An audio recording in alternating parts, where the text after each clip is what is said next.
Tony Jones here. Reverend Russell, Hardest Question video blog, ordinary 22. Yeah. Double twos. Yep. 22. Here's what I don't like about this text. What?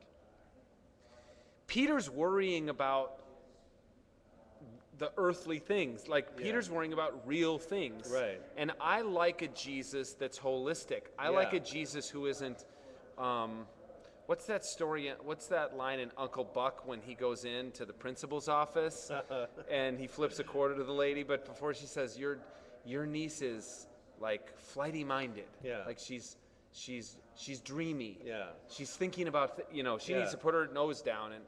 And I like a Jesus who isn't dichotomous, doesn't say, hey, there are heavenly things and there are earthly things.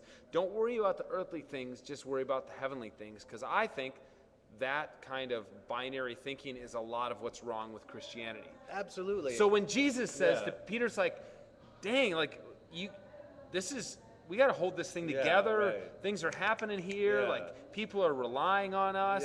And Jesus starting to talk about Jerusalem and crucifixion and whatever. Peter's like, no, this is problematic. She's like, get behind me. You're my worst enemy. Right.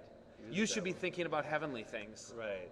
And there's that whole song in there, and Jesus Christ Superstar about that, like, put your mind on heavenly things. Right. This kind of thing. I think that's true. Yeah, because we, as a former evangelical, I've spent most of my career trying to get people's minds off of heavenly things and get them back on earthly things. And so I don't like Jesus pushing that in the other direction. But I think maybe there's this idea, he's talking about the kingdom of heaven a lot, right? Right, in Matthew especially, And all through this, he's talking about the kingdom of heaven a lot. And the way he talks about it, it is like this sort of like this subversive sort of counter reality that is running through the kingdom of the world. Yeah. So when he talks about heavenly things, I don't think he's talking about things beyond, our world. Okay, I think he's talking about a different sort of economy or a different sort of motivation. Right. Gotcha. So what Peter is trying to do is saying, like, here's how we got to play this, and the last thing we can do is have you get sacrificed because we got bookings through the end of the summer here, right? And so Jesus is saying, no, you're working in the wrong economy here.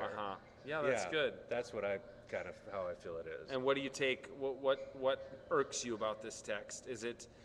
Does it irk you at all that Jesus calls his number one disciple, to whom he's just given the keys to bind and loose things that are on earth and heaven? Now suddenly, like, is Jesus mentally ill? I mean, he changed. I mean, he turns on Peter fast. Right, really fast. From being like, you're my number one guy to you're the like that's cursing somebody. That's like saying, God damn you, to say to somebody, you are Satan. You are Satan, right? Get behind me. I like it. Yeah?